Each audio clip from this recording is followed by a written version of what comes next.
Everybody talks about change. Here's what we like to say about change. If you don't like change, you're going to hate extinction. Please welcome Ross Shafer. Go big or go home. Go big or go home.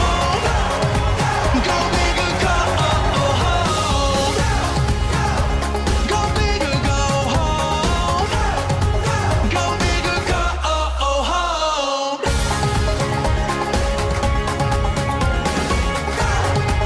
Go big or go home. Here's a good example.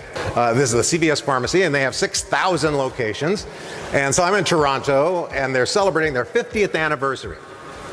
And they're trying very hard to improve their customer relations, their customer experience, the CX everybody talks about. Okay, so the chief operating officer stands at the podium and he says this: "Hey, thanks a lot, everybody. You're doing a great job out there. You know, we have made some changes in the way we're going to treat our customers, and so you're going to find that, and you'll get a notice that from now on, we're no longer going to be putting the back pain medications on the low shelves."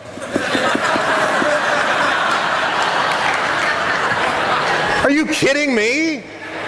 For 50 years, you're making these people go in there. No, I can get it. I got that. I got it. I got it.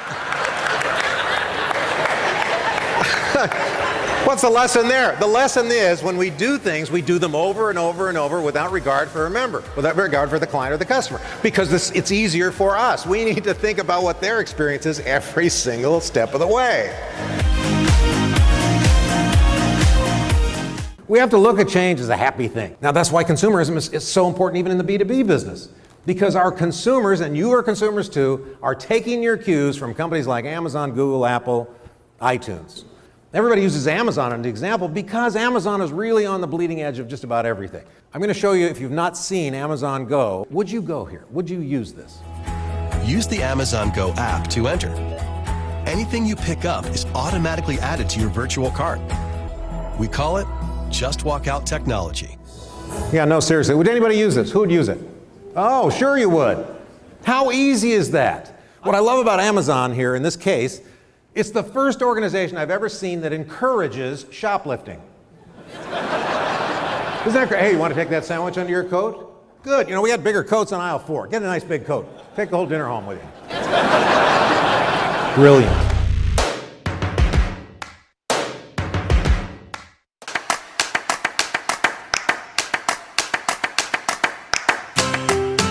This is where this customer experience has shifted dramatically just in the last 2 years. We've always been taught to wow our customers, haven't we? I've been making HR training films since 1999, and that's what we said. We've got to make an impression on people. We have to wow them. They have to have such an emotional reaction they'll tell their friends. You know what happens in 2018? Wowing people does not cause loyalty. It is the elimination of the pow moments. The gut punches we deliver to the customer when we disappoint them. We don't live up to our brand promise. We don't do what we said we'd do. I went back to my hometown, and there's a Toyota dealership there.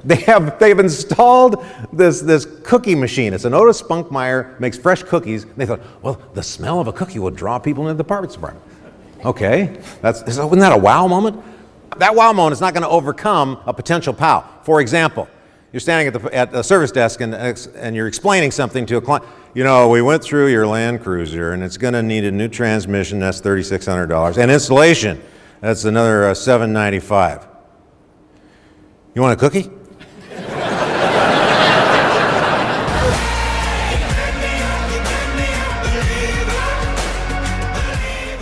I grew up with nothing. I'm Blackfoot Indian, grew up on 2 reservations. At 13 years old, I started flipping cars, boats, and motorcycles. At 17, I started flipping houses. And I had enough money at that point that I went to college, and luckily I had a football scholarship to a university. I played football through college and got my business degree. As soon as I got out, I did not go to work for anybody.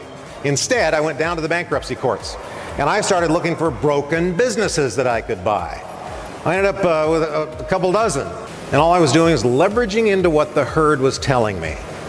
You know, that's kind of the first rule of a young Indian boy. Do you want to be successful in the hunt? Well, you got to follow the herd. And when you follow the herd, you find the herd. There's also, something you may not know. Vegan is an Indian word. It means a bad hunter.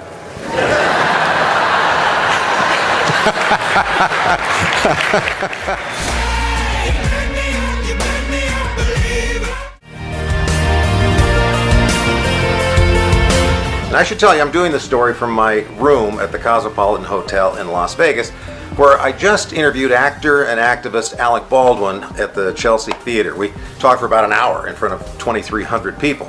Because of all my years as a network talk show host, I make celebrities and senior leaders feel comfortable, whether it's a one-on-one interview or moderating a panel. I'm in Panama City, Panama at an international sales meeting for a large manufacturer. And my topic today is, why are some people so good at selling?